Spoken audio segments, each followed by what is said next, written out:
మరో 24 గంటల్లో Iran Israel యుద్ధం మళ్లీ ప్రారంభమయ్యే సూచనలు కనిపిస్తున్నాయన్నారు Prajashanti party chief K A Paul.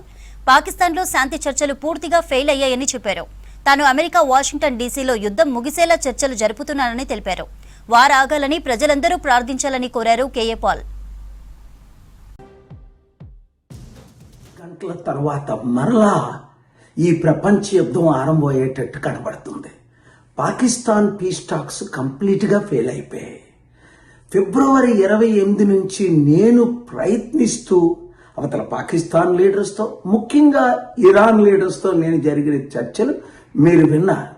అమెరికాలో ఉన్న ప్రెసిడెంట్ ట్రంప్ గారేంటి, ఇక్కడ పెద్దలేంటి, గంటల తరబడి నేను ఇచ్చిన 15 పాయింట్లు డిస్కస్ చేసి ఒప్పుకున్నప్పటికీ ఆయన చీఫ్ నెగోషియేటర్ ట్రంప్ గారు ఒక స్టీవ్ విట్కాఫ్ గారు కాల్ చేసి సలహాలు అడిగినప్పుడు నేను ఇచ్చినప్పటికీ ఈ యుద్ధం మాత్రం ఆగటలేదు. మీరందరూ ప్రార్థించమని మరొకసారి కోరుతున్నాను.